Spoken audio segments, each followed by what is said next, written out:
Our obnoxious neighbor decided to block our driveway, so I retaliated by trapping his car. He called the cops, but it backfired spectacularly. I'm 19, still living with my parents, who are usually the kindest people you'd meet. About 2 years ago, new neighbors moved in next door. For the most part, we kept to ourselves. They could be a bit annoying at times, and we had to complain about their loud weekend parties a couple of times, but generally they were bearable. Things were mostly fine until recently when tensions started to escalate. Incident number 1. The fence fiasco. Both our family and the neighbors have dogs. Our pups are chill and spend most of their time indoors. We live in Southern California, and during this particular incident, it was scorching hot, so our dogs stayed inside. The neighbors' dogs, on the other hand, are aggressive and practically live in their yard. Whenever I let our dogs out for some fresh air, the neighbors' dogs would go wild, trying to tear through the wooden fence separating our properties. They'd dig holes, jump, and scratch at it. The holes were easy to fix. We just filled them with dirt. But one day, one of their dogs managed to chew a hole the size of a dinner plate in the fence and stuck its head through. We have security cameras, so the whole thing was caught on tape. My parents are reasonable, so my dad went over to discuss splitting the cost of repairs since the fence sits on the property line. But the neighbor's wife, let's call her Sally the liar, called my dad a liar, claiming our dogs damaged the fence, even though we knew that wasn't true. My dad pointed out we had proof it was their dogs, but she demanded we pay for the repairs ourselves. They argued, got nowhere, and in the end, my dad just nailed a piece of plywood over the hole. Problem solved, but this was only the beginning. Incident number 2, the lawnmower lie.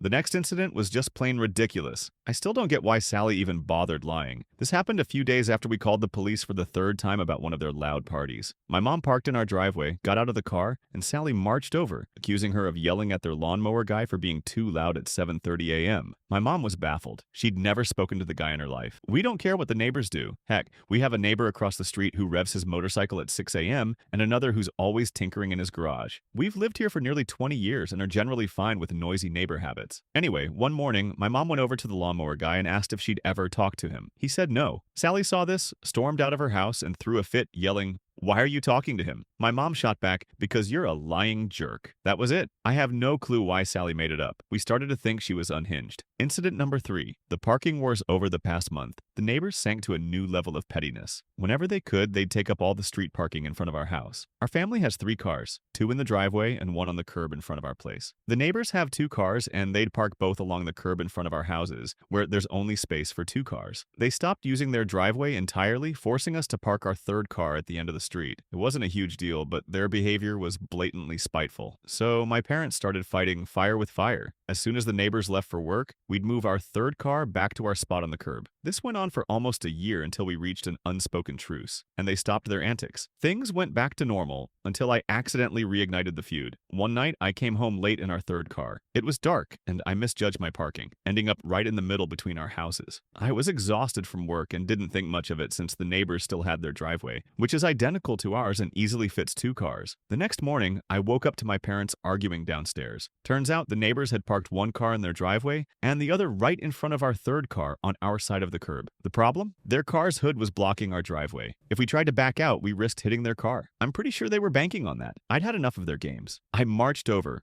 rang their doorbell, and the husband, let's call him Pig, answered, immediately filming me like I was about to attack him. It was absurd considering I'm 5 feet 2 inches and he's like 6 feet 1 inch. If anyone should have been scared, it was me. The conversation went like this. Could you move your car? Number. The police said I can park wherever I want. It's a public street and I'm allowed to record you. I don't care if you're recording. Just move your car. You have a driveway. It's basic courtesy not to block your neighbor's exit. You can still get out. It's not that bad. Sure, but we don't want to accidentally hit your car while backing out. Is that a threat? No, I'm saying we don't want to pay for damages just because you won't move your car. It's parked way too close. Too bad. I don't have to move. You move yours. I realized I wasn't getting anywhere. He slammed the door in my face and I went home. I looked it up online and confirmed that parking even partially in front of someone's driveway is illegal. He was legally obligated to move his car, but I decided to play dirty. I grabbed the keys, carefully backed our car, the one closest to his poorly parked vehicle, until there were just a few inches between my rear bumper and his front. Now his car was trapped. He couldn't pull out onto the street. My car was also blocking the sidewalk, which I knew was illegal, but I had a plan. I held his car hostage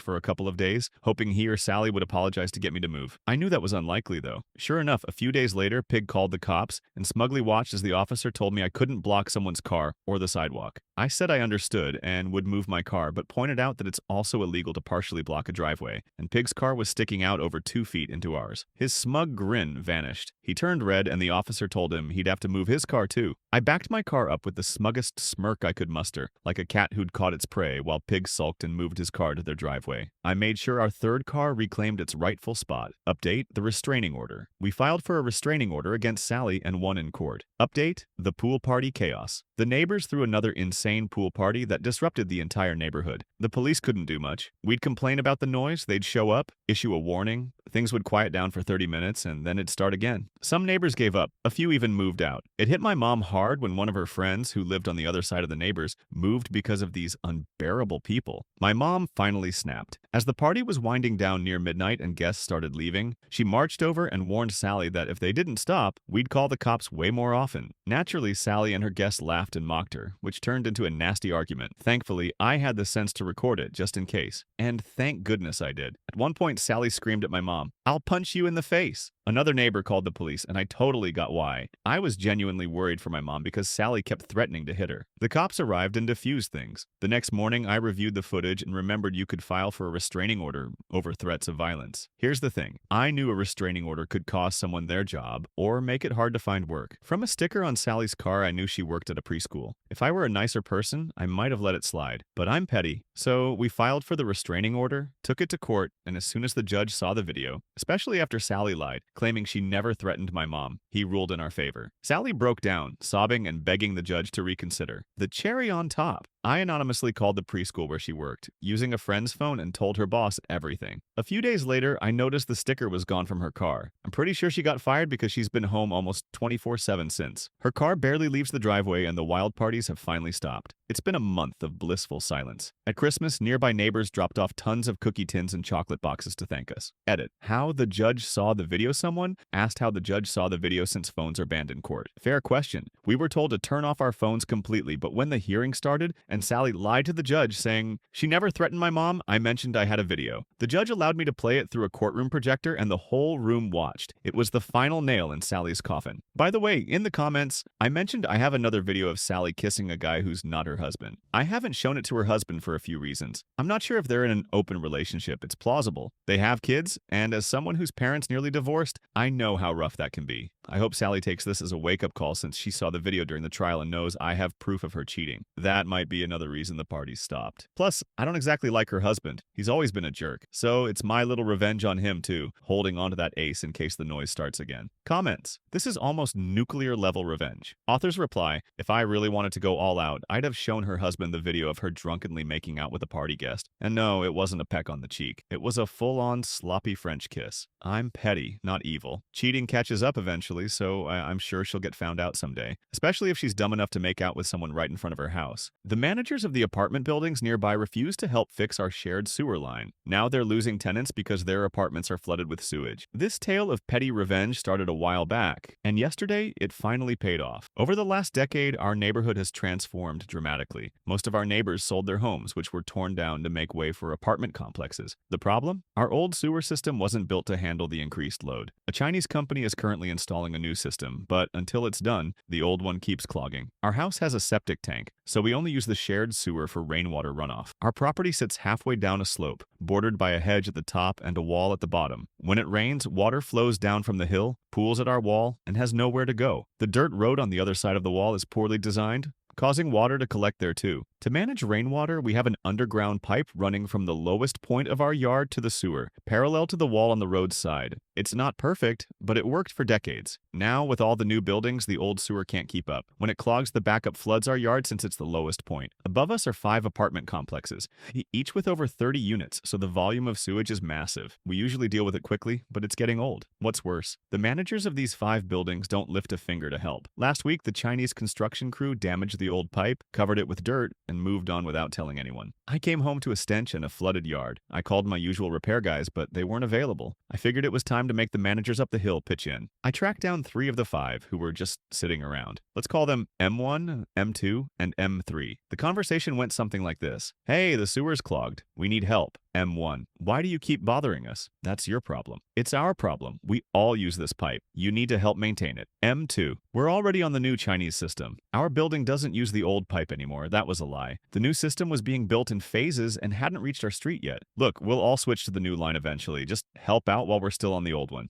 Am I too annoyed after I called out his lie? Not our issue. Deal with it yourself. That really ticked me off. They had no idea how much I'd done for them. Fine, they wanted me to handle my mess. I'd do just that. First, I located the clog. Luckily, the construction workers were still around and helped me fix it, though I had to buy a new pipe section and slip them some cash. But I wasn't done. Fueled by their arrogance, I called in a couple of buddies the next day. We completely disconnected our property from the old sewer line. Instead, we leveled a dip in the road by our wall so rainwater could flow freely down the slope. Then, we removed one brick from the bottom of our wall to let water escape the yard. All I had to do was wait. Yesterday afternoon, the construction crew clogged the old pipe again, buried it, and didn't tell anyone. By evening, the 5 apartment buildings started having issues. Tenants on the ground floors, some of whom are my friends, began complaining. Sinks wouldn't drain, toilets wouldn't flush, showers smelled like sewage, and wastewater was coming out of faucets. By tonight, nearly all the first-floor tenants in the 2 closest buildings started moving out. The stench in their apartments was unbearable. I just stood there, chuckling, helping my friends pack up. The managers are too embarrassed to ask for my help. They have no clue where to find the clog since they've never dealt with it, and I'm not saying a word. Edit. The managers finally act. The managers finally got moving. Turns out they're not completely useless. They just needed motivation. All 5 worked together and cleared the clog by noon. But by then, a 3rd building was having issues, and more tenants moved out, mostly because of the lingering smell. As I'm writing this, I just checked on the aftermath. The managers are still cleaning apartments, and repairs are going to cost them a fortune. Those units won't be livable for at least a couple of months. 3 of the managers from the affected buildings are furious with me. There were even threats to report me to the building owners, but I'm not worried. The owners are family friends, people I've known since I was a kid, back when our neighborhood was small. I doubt I'll face any trouble. The new drainage system we set up a few days ago hasn't been tested by rain yet, so fingers crossed. Either way, I'm not going back to the old setup. Some comments here prompted me to research, and I learned that dumping rainwater into the sewer is a terrible idea, so I won't do that anymore. I think my story of malicious compliance is over. Thanks for all the comments. I learned a lot and got a good laugh from the puns. Stay safe and don't let things get too crappy out there. Closing note. That's it. I'd love to hear your thoughts on both stories in the comments. Thanks for sticking around to the end. Check out our previous videos linked here, subscribe for more stories like this, and good luck.